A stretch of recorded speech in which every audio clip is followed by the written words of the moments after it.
Բարև ձեզ, սիրելի ունկնդիրներ, Փառք Աստծո, որ մենք այսօր էլ կենդանի ենք եւ առողջ ենք եւ կարող ենք գալ Աստծո ոտքի մոտ եւ սորել իրենից, թող Աստված մեզ իր Սուրբ Հոգին պարգևի, որպեսզի մենք ուսումնասիրենք եւ ճիշտ հասկանանք, ինչ որ ուսումնասիրում ենք եւ Հիսուսի շնորհքով իրագործենք մեր կյանքում, Հիսուսի անունով, ամեն։ Մենք գիտենք, որ այս երամսյակ մենք ուսումնասիրում էինք Մարկոսի ավետարանը եւ արդեն այսօր վերջին դասն է եւ վերջին գլուխն ենք ուսումնասիրելու 16-րդը հիշելու համարն է։ Մարկոս 16:6 Մի վախեցեք, դուք Հիսուսն ազովրեցուն եք փնտրում, խաչվածին նա հարություն առավ, այստեղ չէ, ահա այն տեղը, ուր դրել էին նրա։ Ուրեմն կարդանք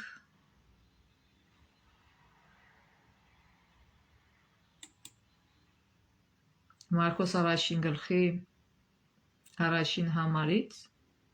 եւ երբ շաբաթն անցավ, Մարիամ Մագդաղենացին, Հակոբոսի մայր Մարիամն ու Սալոմեն խունկեր գնեցին, որ գնան եւ օծեն Հիսուսի մարմինը։ Եվ շաբաթվա առաջին օրը վաղ առավոտյան արևածագին գնացին գերեզման։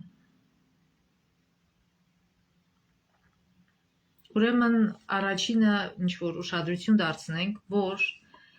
մենք գիտենք, որ Հիսուսը մահացավ ուրբաթ օրը եւ հապճեպորեն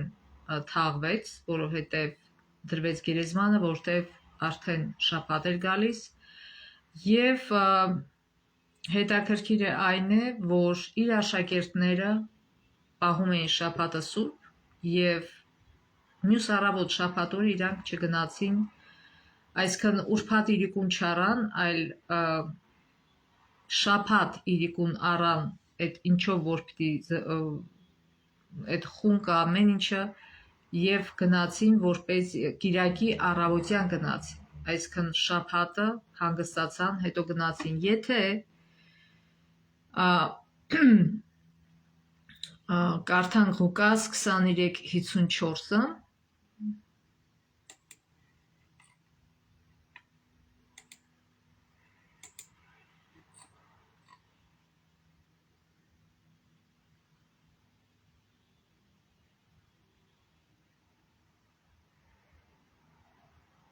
Այո, սա այն համարն է, որ ասում որ ուրբաթ էր, շաբաթն էր լուսանում, այսինքն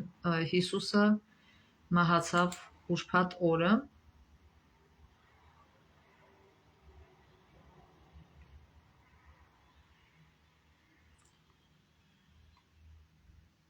Ուրեմն պարզ է, որ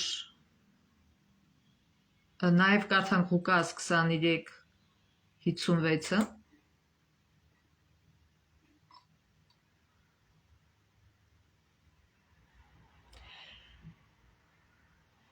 Լավ, 54-ից 56-ը կարդանք։ Օրն ուրբաթ էր, շաբաթն էր լուսանում, եւ այն կանայք, որ Գալիլեայից նրա հետ են եկել, հետևեցին Հովսեփին, տեսան գերեզմանը եւ թե ինչպես նրա մարմինը այնտեղ դրվեց, վերադարձան, խունկեր եւ յուղեր պատրաստեցին, փաստորեն իրանք արդեն ուրբաթ օրը պատրաստել էին, բայց շաբաթ օրը պատվիրանի համաձայն հանգստացան։ Սա շատ հետաքրքիր համար է, որովհետեւ Հիսուսը եթե նույնիսկ մի խոսքով նրանց ասած լիներ, որ պետք չէ տասնաբանյան արդեն պահել, պետք չէ շաբաթը պահել, նրանք երբեք չէին հանգստանա շաբաթ օրը։ Եվ ուրեմն իրենք շաբաթ օրը հանգստացան եւ կիրակի առավոտյան գնացին, որպեսզի այդ յուղերը գցեն Հիսուսի մահացած մարմնին։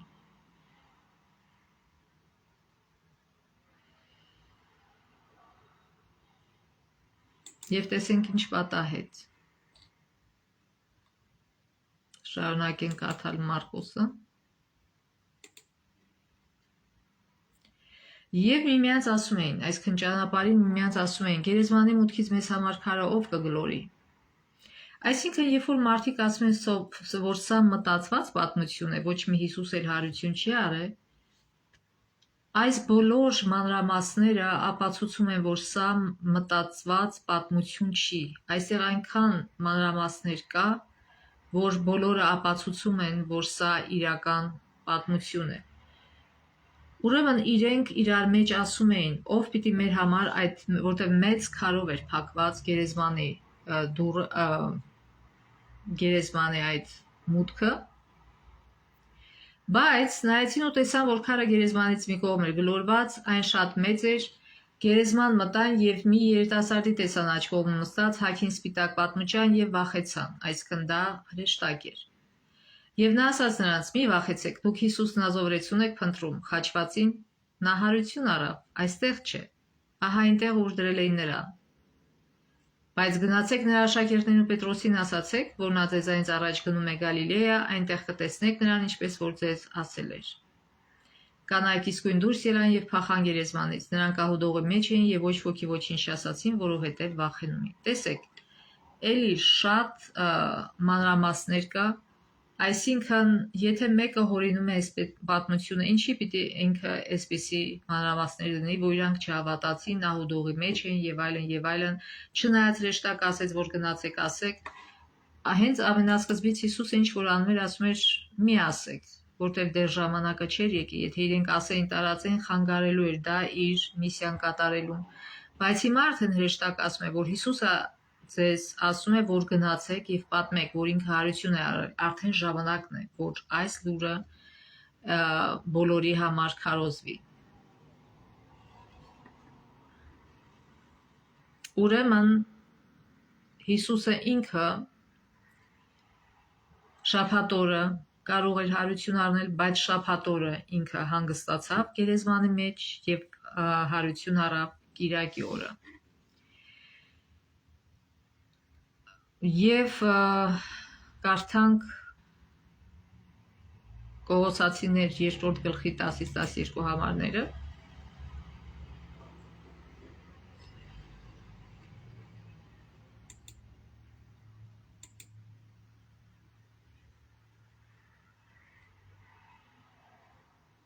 Եվ դուք էլ նրանով լցվեցիք, որտեղ նա է ամեն իշխանության եւ պետության գլուխը, նրանով դուք անձեռակերտ թլպատությամբ թլպատվեցիք,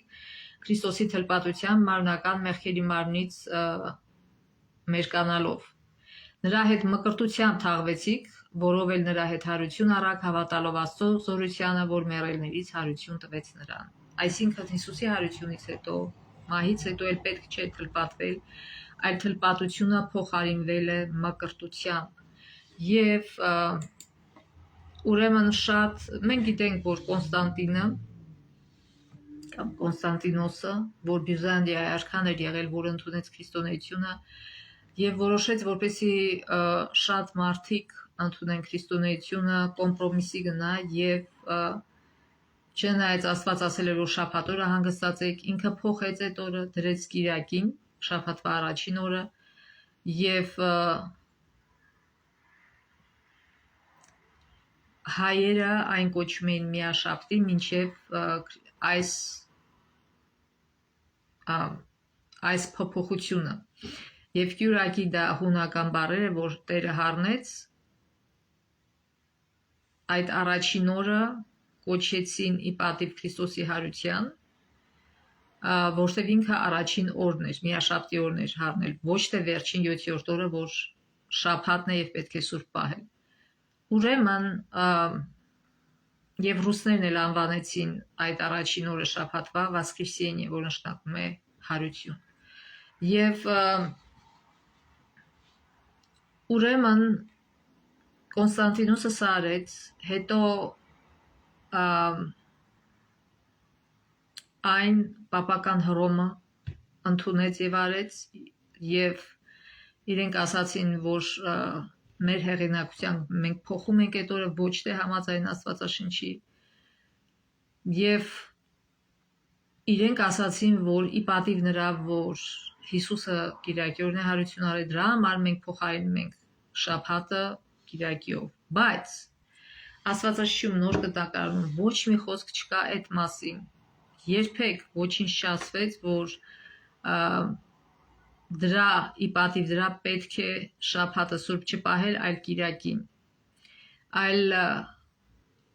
ինչ էր հիշատակը Քրիստոսի հարության, կարդանք Հռոմեացիս 6:4-ը, մկրտությամբ նրա հետ թաղվեցինք մահի մեջ, որպես ինչպես Քրիստոսը մեռելներից հոր փառքով հարություն առավ, այնպես էլ մենք նոր կյանքով ընթանանք։ Այսինքն, եթե մենք ուզում ենք հիշատակել Հիսուսի հարությունը մենք պետք է մկրտվենք։ Մկրտությունն է, որ հիշատակ է թողված Հիսուսի հարության մասին։ Երբ որ մենք մկրտվում ենք, մեր թողնում ենք մեր հին կյանքը, մեր հին եսը, մեր հին բնավորությունը եւ հառնում ենք ջրի միջից արդեն նոր կյանքի համար պատրաստ, ոչ թե արդեն սուրբ տարած, այլ պատրաստ, որ այդ ընթացքը սկսվի։ Եվ սա է հիշատակ Հիսուսի հարության, այլ ոչ թե այն ինչ որ արեց այդ բյուզանդական արքան Կոնստանտինոսը, որ ընդդեմ Աստծո գնաց եւ նրանից հետո պապական Հռոմը ընդդեմ Աստծո գնաց եւ Աստծո օրենքը համարձակվեցին փոխել իրենց կամքով, որը բոլորովին Աստծո մտադրության մեջ էլ նույնիսկ չկար։ Ուրեմն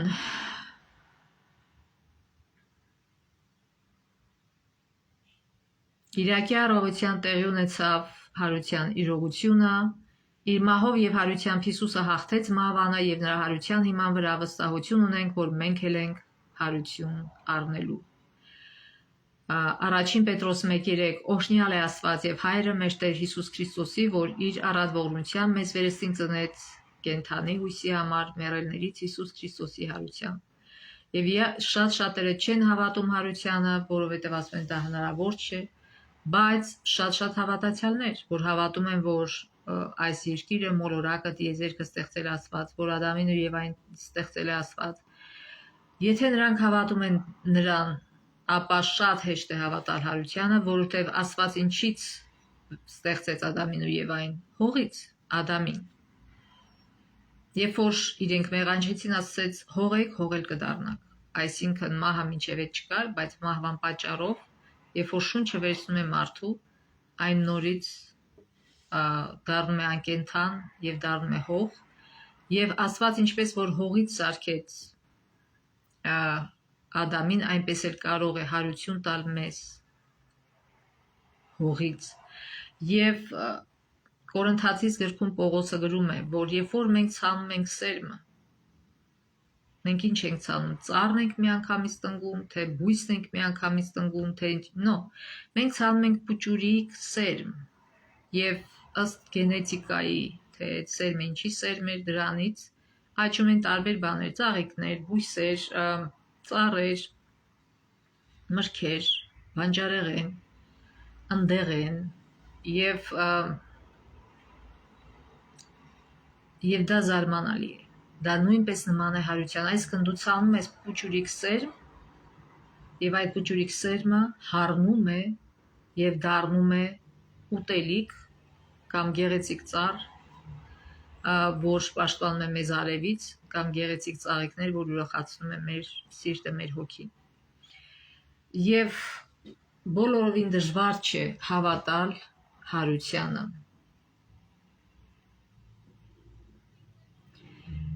Այժմ կարդանք Կորինթացիս 15:1-8 համարները, Կորինթացիս 15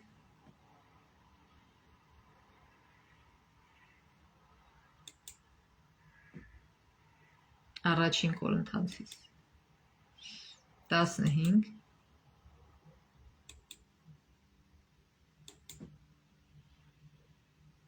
1-8 համարները։ Եղբայրներ, ձեզ ծանոթում եմ այն ավետարանը, որ քարոզեցի, որն ընդունեցիք եւ որով հաստատվեցիք, որով եւ կփրկվեք, եթե ամուր պահեք այն խոսքը, որ ձեզ քարոզեցի։ Այլապես զուր տեղը հավատացած կլինեք։ Նախ ես ձեզ ավանդեցի այն, ինչն ինքս ընդունեցի, որ Քրիստոսը մեր մեղքերի համար մեռավ համաձայն գրքերի, թաղվեց, երրորդ օրը հարություն առավ գրքերի համաձայն, որ երևաց կեփ հասին, հետո այն 12-ին, հետո միանգամից երևաց 500-ից ավելի եղբայրների, որոնցից շատերը մինչև հիմա ապրում են, իսկ ոմանք էլ ընջել են։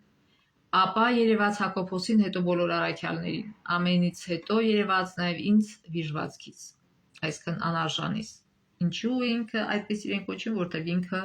սպանում էր քրիստոնյաներին, ինքը հալածում էր քրիստոնյաներին, ինչը որ ինքը տեսավ Հիսուսին, եւ Հիսուսը ասեց ինչու ես հալածում ինձ, եւ ինքը այդ մի հարցից դարձի եկավ եւ դարավ քրիստոնեության ամենաուժեղ ջատագովը նրա միջոցով ամբողջ Եվրոպյան այն ժամանակվա Եվրոպյան եւ Ասիան դարձի եկան, բազմաթիվ քրիստոնյա եկեղեցիներ ստեղծվեցին եւ բազմաթիվ մարդիկ դարձի եկան, բազմաթիվ հեթանոսներ դարձի եկան եւ դառան քրիստոնյա։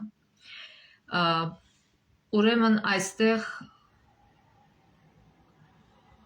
թվարկվում են մարդիկ, ովքեր վկան են Քրիստոսին տեսնելու հարությունից հետո, եւ հետաքրքիր է, որ իրականում Հիսուսին առաջին անգամ տեսել են կանայք, բայց այստեղ, երբ որ Պողոսը գրում է, կանանց չի հիշատակում, ասма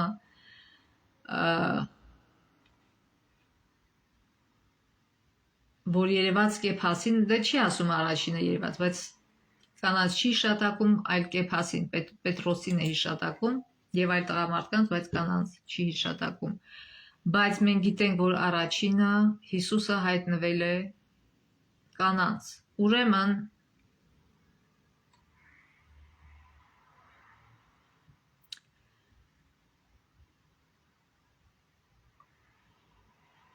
Հիսուսի հարության ապացույցները միանգամայն ծանրակշիռ են եւ տրամաբանական։ Եթե այս պատմությունը մտածածին լիներ, նրանք երբեք չէին դնի այն պատմությունը, որ կանայք առաջինը տեսան Հիսուսին, որովհետև կանայք համարվում էին երկրորդ կարգի մարդիկ եւ իրենց վկայությունն էլ լուրջ չէր ընդունվում այն ժամանակ։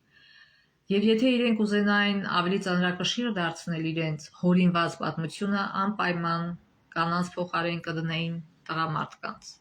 Բայց ավետարանը մեզ ազնվությամբ գրում է, որ առաջինը նրա վկաները եղել են կանայք, ովքեր եկան, որպեսզի նրա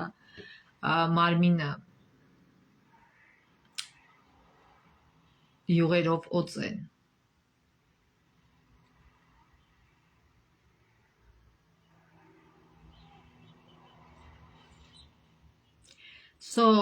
Գերեզմանը որոշակիորեն դատարկ էր, նույնիսկ աթեիստ պատմաբաններն են ընդունում այս փաստը, եթե դա այդպես չլիներ, նրա հարության վերաբերյալ պնդումը հենց սկզբից կտապալվեր, քանի որ գերեզմանում նրա մարմնի առկայությունն անվավեր կդարձներ ցանկացած պնդում, որ նա հարություն է առել։ Եվ հաջորդ պահը այն բացատրությունը, որ նրա աշակերտները գողացել են, մարմինը չի գործում։ Ինչու՞, որովհետև տեսեք, երբ որ Հիսուսը պետք է դրվեր գերեզման, քահանապետը, քահանաները գնացին Պիղատոսի մոտ եւ ասեցին, որ Հիսուսը իր կյանքի օրոք ասում էր, որ ինքը 3 օրից հարություն է առնելու եւ հիմա մենք վախենում ենք, որ իր աշակերտները կգան եւ նրա մարմինը կգողանան եւ կասեն, որ հարություն է առել։ Դրա համար խնդրում ենք, որ զինվորներ դնեք նրա գերեզմանի մոտ։ Եվ իրենք էլ չէին կասկածում, թե ինչ օգնություն են իրենք մատուցում դրանով քրիստոնեությանը, որ այդ զինվորներին դրեցին պահպանման համար գերեզմանը, որտեղ այդ զինվորները վկա դարձան Հիսուսի հարության, եւ երբ որ մյուս ավետարաններում պատմվում է, որ երբ որ այս զինվորները գնացին եւ ասեցին, որ Հիսուսը հարություն է առել, ուղղակի ժամանակ չկա, դուք ինքներդ կարդացեք մյուս ավետարանների վերջին գլուխներում եւ կտեսնեք, եւ իրանք ասեցին, ոչ ոքի չասեք, ասին մենք ձեզ փող կտանք, դուք ասեք, որ աշակերտները եկել գողացել են մարմինը։ Եվ իհարկե զինվորները չէին ուզի դա անել, որտեղ կպաշտվեին, դրա համար իրանք իրավունք չունեին քնել, որտեղ իրանք պիտի ասեին, որ երբ որ մենք քնած էինք, աշակերտները եկան եւ գողացան։ Եթե դուք քնած եք, դուք ինչպես իմացաք, որ աշակերտները եկան գողացան։ Նրանք համաձայնեցին, փողը վերցրեցին եւ նրանց խոստացվեց, որ պատիժ չեն ստանա եւ փողը վերցրեցին եւ այդպես էլ ասին, որ երբ որ մենք քնած ենք, աշակերտները եկան գողացան։ Երբ որ դուք քնած եք, դուք ինչ իմացաք, արդյոք աշակերտներն եկեք գողացել եւ թե ոչ։ Եվ եթե աշակերտները գողացել էին, դեպքում ինչի չգնացին եւ չբռնեցին աշակերտներին եւ մարմինը Հիսուսի, կարծես թե գողացված ինչու չվերցրեցին եւ որպես ապացույց իրանց դնեին բանտ։ Ինչու, որտեւ իրենք էլ լավ գիտեին, որ ոչ մեկն չէր գողացել, այլ Հիսուսը իրոք հարություն էր առել։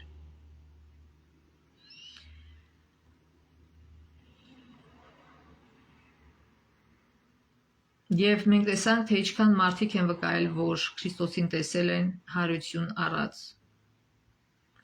Շատերը այդ թվում նաև աշակերտները սկզբում չէին հավատում, իսկ մեկ ուրիշ ծանրակշիռ թշնամի Պողոսը ոչ միայն պնդում է, որ տեսել է հարություն առաստիրոջը, այլև այդ փորձառությունը փոխեց իր ողջ կյանքի հետագիծը եւ այն էլ խիստ արմատապես։ Եվ վերջապես, ինչպես կարելի է բացատրել քրիստոնեական եկեղեցու առաջխաղացումը, որը հիմնադրվել է այն մարդկանց կողմից, ովքեր հաստատում էին, որ տեսել են հարություն առաստիրոջ։ Այսինքն, եթե ստի սուտ լիներ այսպես առաջընթաց, այն քրիստոնյաները, որոնք գոյություն ունեն մինչև այսօր եւ եղել են եւ հիմա գոյություն են, ովքեր իրենց կյանքն են նվիրել Քրիստոսին, ովքեր նույնիսկ իրենց կյանքը տվել են Քրիստոսի գործի համար, ուրեմն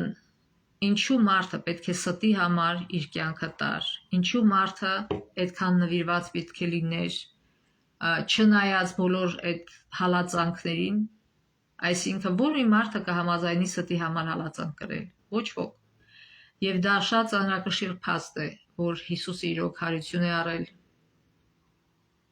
եւ որպես մեզ պաշտպան ծառայում է Աստծու մոտ։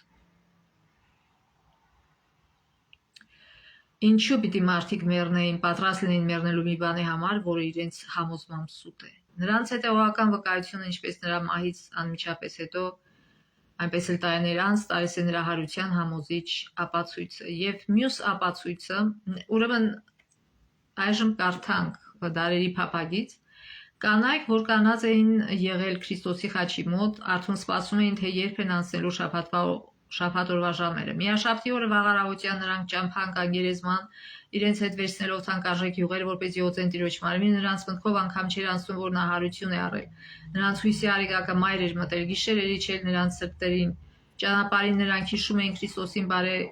բարեգործությունները եւ նրա մխիթարության խոսքերը, բայց չէին մտաբերում այս խոսքը. ես դարձյալ պիտի տեսնեմ ձեզ, որը նա ասեց նրանց, Հովհաննես 16:22-ում։ Ուրեմն մենք կարդացինք, որ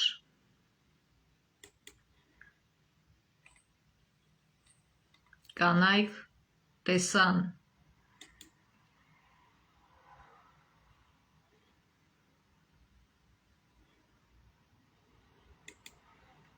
հրեշտակին եւ հրեշտակ ասեց, որ նա այստեղ չէ, գնացեք եւ բոլորին ասեք, որ նա հարություն է առել։ Բայց մենք կարդացինք, որ կանայք վախենում էին, չհավատացին եւ ահուդողի մեջ ոչինչ չասեցին ոչ մեկին։ Ուրեմն մենք ասեցինք, որ կանայք, ուրեմն մենք հենց սկզբից Մարկոսի ավետարանում Հիսուսը ասում էր, երբ որ հրաշք էր գործում, ասում էր՝ մի ասեք սրան, մի ասեք նրան, որովհետև դա խանգարում էր իր մեսիան իրագործելուն, ինքը ժամանակ իրեն պետք, որպեսզի ինքը մինչև վերջ իրագործեր իր մեսիան եւ իր ուսուցումը տար։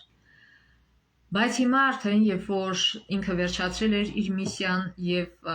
հարություն էր առել, արդեն ժամանակն էր եւ որպեսզի այս բոլորը ավետարանվի եւ հրեշտակ ասեց նրանց, որ գնացեք եւ բոլորին ասեք, որ Հիսուսը հարություն է առել։ Եվ նույնիսկ երբ կանայք պատմեցին Հիսուսի հարության մասին,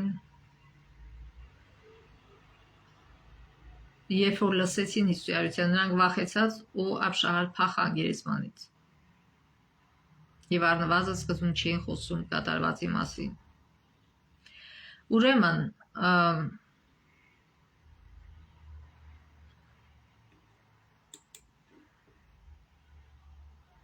կարդանք, շարունակենք կարդալ Մարկոսի 16 գլուխը 9 համարից սկսած։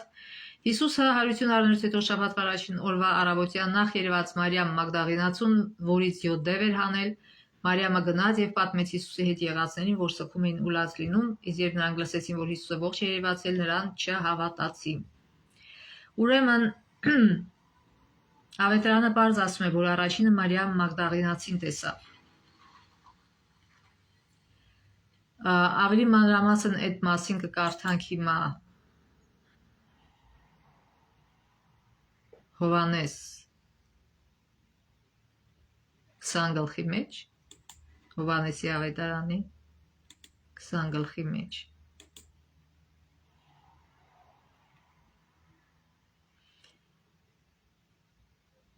Շաբաթվա առաջին օրն աշալույսին դեռ լույսը չբացված Մարիամ Մագդաղենացին եկավ գերեզման եւ տեսավ, որ քարը գերեզմանից վերցված է։ Այդժամ նա վազեց ու գնաց Սիմոն Պետրոսի եւ այն մյուս աշակերտի մոտ, որին Հիսուս սիրում էր, եւ նրանց ասեց. Տիրոջը գերեզմանից վերցրել են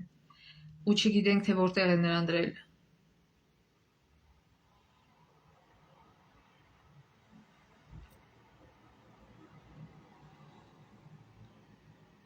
Եվ ասում է այդժամ Պետրոսը մյուս աշակերտը դուրս եկան եւ գերեզման գնացին։ Երկուսը միասին վազում էին, բայց մյուս աշակերտը Պետրոսից ավելի արագ վազեց եւ առաջինը գերեզման հասավ։ Նա դեպի ներս կրացավ եւ կտավներն այնտեղ դրված տեսավ, բայց ներս չմտավ, ապա նրա հետևից հասավ Սիմոն Պետրոսը գերեզման մտավ եւ կտավներն այնտեղ դրված տեսավ, իսկ Վարշամակը, որ Հիսուսի գլխին էր, կտավների հետ չէր, այլ առանձին տեղում էր ծալված դրված։ Այդ ժամանակ ներս մտավ նաեւ մյուս աշակերտը, որ առաջին էր գերեզման հասել, տեսավ ու ավատաց, որտեղ դեռ չէին հասկացել գրվածը, նա մեռելներից հարություն պիտի առնի, աշակերտները դարձյալ տուն գնացին։ Բայց ուրեմն Մարիամը չհանգստացավ։ 11 համարից ասում է, բայց Մարիամը դրսում գերեզմանի մոտ կանած լալիս էր։ Մինչ լաց էր լինում, ներս կրացավ դեպի գերեզմանը եւ տեսավ երկու հրեշտակների սպիտակ զգեստներով նստած այնտեղ, որտեղ Հիսուսի մարմինն էր դրված, մեկը գլխի կողմում, մյուսը ոտքերի, եւ նրանք ասացին նրան. «Ով կին, ինչու ես լալիս»։ Նրանց ասաց. «Որովհետեւ իմ տիրոջը վերցրել են ու չգիտեմ թե որտեղ են դրել նրան»։ Տեսեք ինչքան մանրամասներ կա, ինչի պիտի այսքան հորինեին, եթե սա սուտ մտածածին էր։ Երբ այս ասաց, հետ շրջվեց ու տեսավ Հիսուսին կանգնած, սակայն չհասկացավ, որ Հիսուսն է։ Ինչու, որտեղ ինքը արցունքների մեջ էր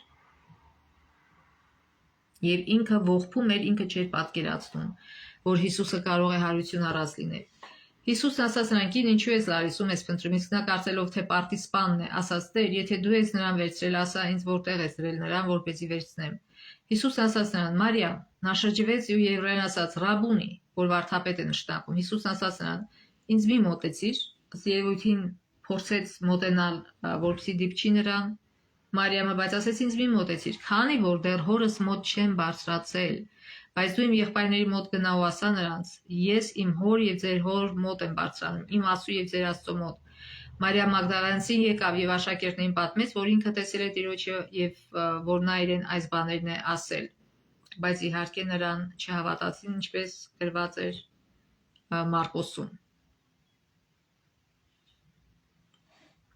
Ուրեմն նաեւ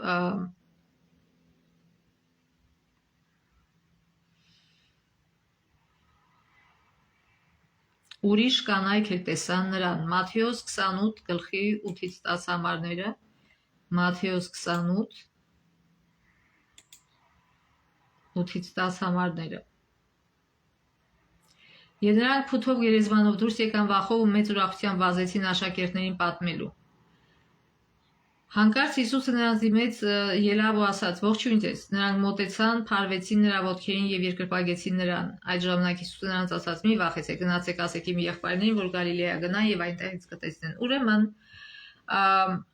երբ որ Հիսուսը տեսավ Մարիամին, նա դեռ չէր բարձրացել Աստծո մոտ։ Չնայած ինքը հարություն էր առել, բայց դա ինքը դեռ պետք է բարձրանար, տեսներ հորը եւ համոզվեր, հավաստիանար, որ իր զոհը ընդունված է։ Եվ Մարիամին դրա համար ինքը դեռ թույլ չտվեց, ասեց դեռ հայտնի չէ իմ զոհը ընդունված, այսինքն միտքը նրանում էր, որ դեռ հայտնի չէ, ասում է ես դեռ չեմ բարձրացել իմ հոր մոտ, դեռ չեմ հավաստիացել իմ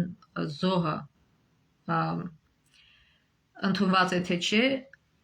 դա չէր վերաբերվում այն համբարձմանը, որ ինքը համբարձվեց 40 օր հետո իր հարությունից հետո, ինչու, որովհետև հետո երբ որ տեսավ այս կանանց երկու, ինքը թույլ տվեց, որ իրենք իր ոտքերը գրկեն, իսկ Մարիամին թույլ չտվեց։ Նշանակում է այս ընթացքում ինքը բարձրացել էր հոր մոտ եւ այդ հավաստիացումը ստացել էր, եւ երբ որ արդեն իջել էր այս կանանց տեսավ,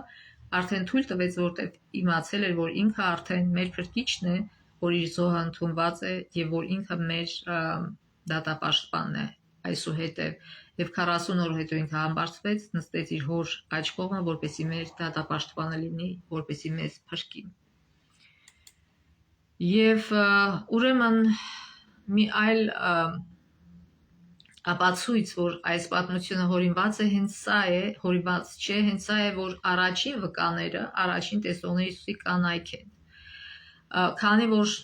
նորից կանայք երկրորդ կարգի մարդիկ էին եւ նույնիսկ իրենց վկայությունը լուրջ չէր ընդունվում, եթե այս պատմությունը հորինված լինեն, անպայման կգրեն, որ առաջինը տղամարդիկ են տեսել, որպեսզի իրենց պատմությունը ավելի կշիռ ունենա։ Բայց այս մանրամասները ապացուցում են, որ այս պատմությունը հորինված չէ։ Ուրեմն Մարիամը ասեց, որ ինքը տեսել է, մյուս աշակերտներին ասեց, որ ինքը տեսել է հարուցյալ Հիսուսին, բայց իրեն չհավատացին, ինչու, որտեղ ֆանտաստիկ էր թվում։ Սա էլ միապացույց է, որ այս պատմությունը մտածածին չէ։ Պարզ ճշմարտություն ասում է, որ այս մարդիկ չէին հավատում, որ Հիսուսը կարող էր հարություն առնել։ Սա Հիսուսի հարության հավաստիության ծանրակշիռ ապացույց է։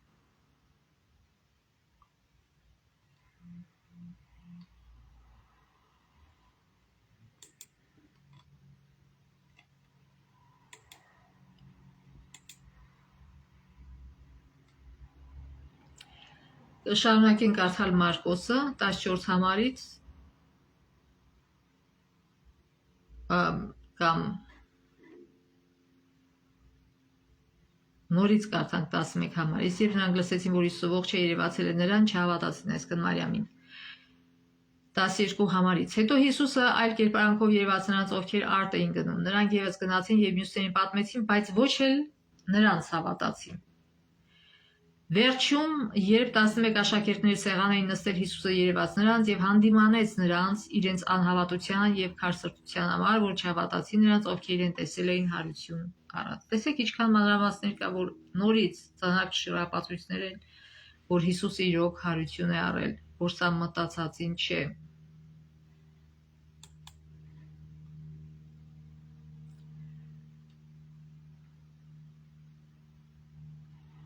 Ավետարանական պատմություններից սկսած Հիսուսի բանտարկությունից մինչև նրա հարությունից հետո հայտնվել է Հիսուսի հետևորդներին ներկայացնում են խիստ բացասական լույսի ներքո, փախուստ, ժխտում, անհավատություն եւ այլն։ Այս բոլորը իմաստ չէր ունենա, եթե պատմությունը հորինված լիներ։ Ընդհակառակը նրանց հետագա համարձակ ու անսասան քարոզչությունը հարություն առած Քրիստոսի մասին եւ հույսը, որը նա տալիս է բոլորին, նրանց պնդումների ճշմարտացիության հզոր ապացույցն է։ Եվ վերջում կարդանք Մարկոս 16 համարի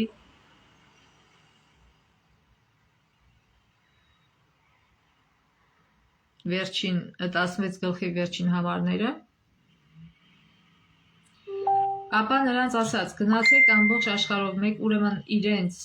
հանդիմանեց, իրենց սրտի քարսրտության ու անհավատության համար, հետո ասեց. գնացեք ամբողջ աշխարհով մեկ եւ բոլոր արարածներին ավետարանը քարոզեք, ով հավատա ու մկրտվի։ Իհարկե, այստեղ նաև Հովհաննեսում ուրիշ մանրամասը կա, երբ որ ինքը երևում է, նորից չեն հավատում, կարծում են, թե ոգի է, բայց ասում է շոշափեք, մենք սա արդեն շատ անգամ ասել ենք, նորից կրկնենք, ինքը ասում է շոշափեք, տեսեք, որ ես եմ։ Եվ նույնիսկ իրենց ասում է, այլ ոչ թե ոգեղեն ինչ-որ բան։ Եվ ասում է, եթե չեք հավատում ինձ մեղր ու դուք տվեք, ես կուտեմ եւ տեսեք, որ դա ես եմ։ Այսինքն նորից մենք տեսնում ենք, որ երբ որ իրեն շոշափեցին, տեսան, որ ինքը հաց է դում, նոր հասկացան, որ ինքը իրոք հարություն է առել եւ հարություն է առել փառավորյալ մարմնով, ինչպես անցած անգամ ասացին, ոչ թե ինչ որ երևակայական ինչ որ ոգի, որ մարդիկ այդպես մտածում են։ Ապա նրանց ասաց. գնացեք ամբողջ աշխարհով մեկ եւ բոլոր արարածներին ավետարանը քարոզեք, ով հավատա ու մկրտվի կփրկվի, իսկ ով չհավատա կդատապարտվի։ Նրանք ովքեր կհավատան, ահա այս նշանները կանեն իմ անունով դևեր կհանեն, նոր լեզուներով կխոսեն, նոր լեզուներով կխոսեն,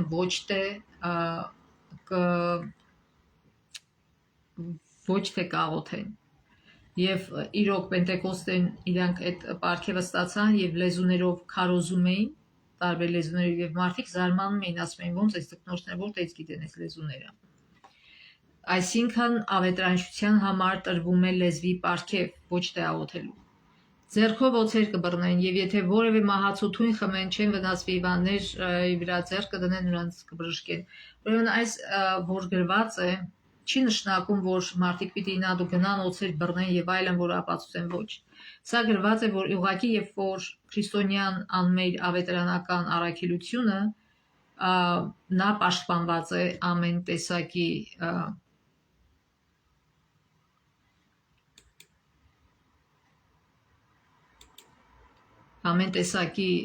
վտանգներից եւ մենք գիտենք, որ երբ որ Պողոս Արաքյալը հիշում եք այդ նավաբեկությունը, որ կատարվեց եւ դուրս եկան եւ կրակ էին վառել եւ Պողոսը փայտ էր գցում կրակի մեջ եւ այդ փայտի վրա թունավորոց կար եւ այդ օծը իրան կծեց եւ այդ մարդիկ ուզում եք այդ մասը կարող ենք կարդալ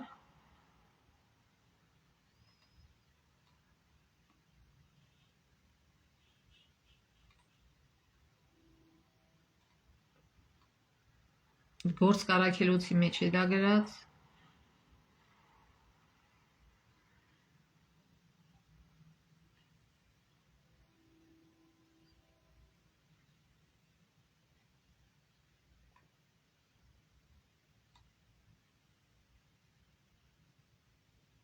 28 գլխի 3-ից 6 համարում կարդանք դա Գործ Կարաքելոց 28 գլխի 3-ից 6 Երբ Պողոսը շատ չոր փայտեր էր հավաքել եւ կրակի վրա էր դնում, տաքությունից մի իժ դուրս եկավ ու նրա ձեռքից կախվեց։ Երբ տեղացիները տեսան, այսինքն տեղացիները հեթանոց էին, տարբեր աստվածների էին հավատում, նրա ձեռքից կախված Սողունին միմյանց ասացին. այս մարդը հաստատ մարդասպան է, որ ծովից փրկվեց, բայց արդարությունը նրան չթողեց, որ ապրի։ Պողոսը Սողունին կրակի մեջ թափ տվեց եւ իրեն ոչ մի վատ բան չպատահեց։ Իսկ նրանք սպասում էին, որ նա կուրչի կամ հանկարծակի մեռած կընկնի։ Երբ շատ սպասեցին ու տեսան, որ նրան ոչ մի վնաս չեղավ, իրենց կարծիքը փոխեցին եւ ասացին. սա մի աստված է։ Այսինքն խոսքը գնում է ոչ թե որ ինադու գնաս եւ դժվարության մեջ ընկնես, ոչ, պետք չէ Աստծուն փորձել, այլ երբ որ դու քո ավետարանական գործն ես անում, այդ միսիայի վրա ես եւ ինչ որ բան է քեզ պատահում, դա Աստված խոստանում է, որ ինքը մեզ կպաշտպանի իր վկաներին, իր առաքելությունը անողներին։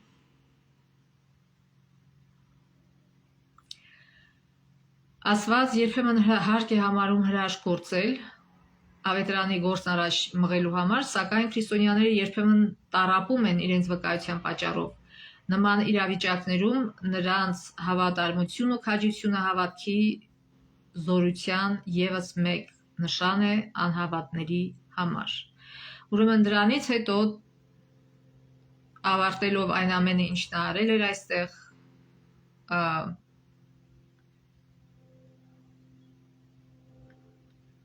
Մարկոս 16:19 եկեք կարդանք մնացած համարները Մարկոսի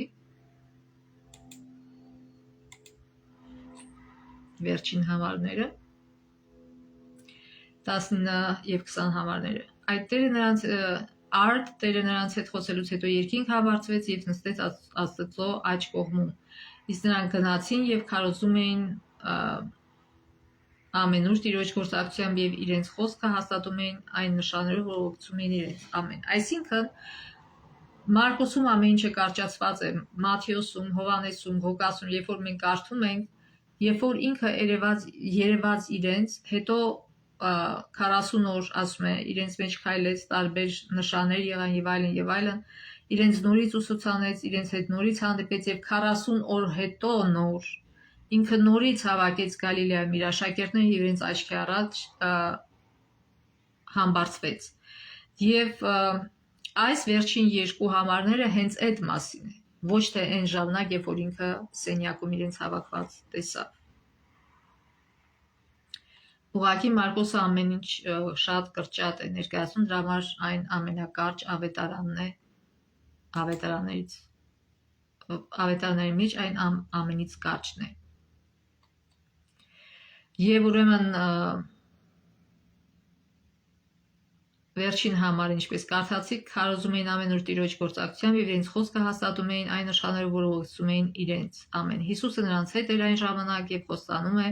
մեզ հետ է լինել հիմա, որովհետեւ շարունակում ենք նրանց սկսած գործը։ Մատթեոս 28:20 ասում է. եւ ահա ես ձեզ հետ եմ բոլոր օրերին մինչեւ աշխարհի վերջը։ Ուրեմն մենք չպիտի վախենանք, չպիտի վարանենք եւ հանգիստ մեր առաքելությունը կատարենք ուրիշ մարդկանց ավետարանելով ճշմարտությունը։ Վերջում կարդանք Դարերի փափագից. Հավատացյալի համար Քրիստոսը հարություն է եւ կյանք։ Մեր Փրկչի շնորհիվ մեղքի պատճառով կորուսյալ կյանքը վերականգնվում է, քանի որ նա իր մեջ կյանք ունի, կենթանացնելու ում որ կամենա։ Նա օժտված է անմահություն տալու իրավունքով։ Այն կյանքը, որ զոհեց հանուն մարդկության, նա կրկին վերցնում եւ տալիս է մարդկանց։ Ես եկա ասաց նա, որ իմ ոչխարները կյանք ունենան եւ առատ կյանք։ Իսկ այն ջուրը, որ ես նրան տալու եմ, նրա մեջ ջրի աղբյուր կդառնա, որ հավիտենական կյանքի համար կբխի։ Ով ուտում է իմ մարմինը եւ խմում իմ արյունը, հավիտենական կյանք ունի, եւ ես վերջին օրը նրան հարություն կտամ։ Սա Հովհաննես գրքից էր 10-րդ, 4-րդ եւ 6-րդ գլուխներից։ Հավատացյալի համար մահը չնչին բան է։ Քրիստոսն ասում է, որ դա տևում է կարծես մի ակնթարթ։ Եթե մեկն իմ խոսքը պահի, նա մահ չի տեսնի հավիտյան մահ չի ճաշակի։ Քրիստոնյայի համար մահն ընդհանրապես քուն է։ Այսինքն ասում է հավիտյան մահ չի ճաշակի, հավիտենական մահ չի ճաշակի։ Այսինքն ոչ թե խոսքը գնում է առաջին մահվան մասին ժամանակավոր, այլ վերջնական երկրորդ հավիտենական մահվան մասին։ Ասում է, որ ինձ ընդունի, այդ երկրորդ հավիտենական մահը չի ճաշակի։ Քրիստոնյայի համար ման ընդհանրապես քուն է, լռության ու խավարի մի ակնթարթ։ Կյանքը Քրիստոսի հետ ծածկված է Աստծո մեջ, ու երբ Քրիստոսը մեր կյանքը հայտնվի, այն ժամանակ դուք էլ նրա հետ փառքով կհայտնվեք։ Գիտեք, այսօր մարդիկ շատ են վախենում մեռնելուց եւ բազմաթիվ միջոցներ են փնտրում, թե ինչպես անեն կյանքը երկարացնեն, նույնիսկ ինչքան երկար ապրել, բայց Հիսուսը մեծ հնարություն է տվել յուրաքանչյուրին իր մահով եւ իր հարությամբ, յուրաքանչյուր մարդու նա հնարություն է տվել հավիտենական կյանք ապրելու։ Իհարկե, այդ հավիտենական կյանքը տարբեր է մեր այստեղի կյանքից։ Այստեղ մարդիկ սիրում են մեղք գործել, բայց հավիտենական կյանքի մեջ չի լինելու մեղք, եւ այդ պատճառով են մարդիկ, որ շատ են սիրում մեղքը, շատ են կարճած մեղքից, չեն ուզում հրաժարվել մեղքից, իրենք մեղքի պատճառով հրաժարվում են հավիտենական կյանքից, ցավոք։ Թող Աստված մեզ օրհնի այս գալիք շաբաթվա բոլոր օրերին, որ մենք այո ասենք